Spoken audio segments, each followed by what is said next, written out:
বিসমিল্লাহির রহমানির রহিম।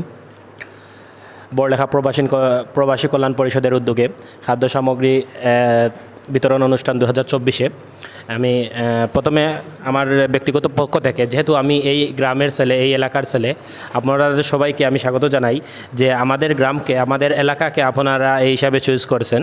আসলে সত্যি কথা বলতে, যখন বন্যার পানি আসে, আমরা বিশেষ করে বড়লেখা উপজেলা পাহাড়ি ডলের জন্য ক্ষতিগ্রস্ত হয়ে থাকি, কিন্তু বড়লেখা বাজার পানি শেষ হওয়ার মাত্রই এই পানিগুলো কিন্তু আমরা এই পানি তারা আতঙ্কিত হয়ে থাকি। কিন্তু যখন আমরা দেখি অনেক সময় অনেক সামাজিক সংগঠন বা সরকারি ত্রাণগুলো, বিশেষ করে হাহালুকে এবং নিম্নাঞ্চল, তারাও আমাদের চাইতে আরও বেশি ক্ষতিগ্রস্ত হয় কিন্তু আমাদের পরে।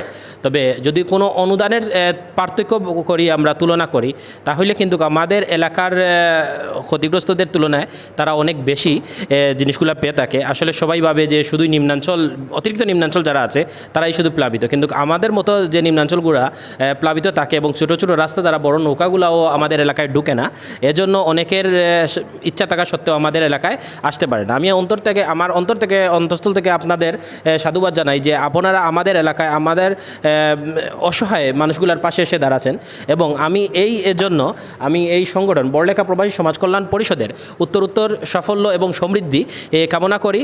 এবং আমরা বিগত সময়ে দেখেছি বিভিন্ন সামাজিক লিওর মাধ্যমে, বিশেষ করে ফেসবুকের মাধ্যমে আপনারা অনেক সামাজিক এবং আর্থমানবতার কাজ করিয়ে গেছেন, এবং আমি এই কাজগুলো যাতে অব্যাহত থাকে এবং আরও বেশি করে করতে পারেন, এজন্য আমি আপনাদের সবাইকে স্বাগতম জানাই।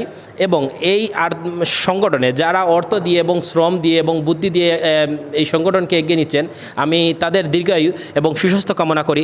ধন্যবাদ সবাইকে।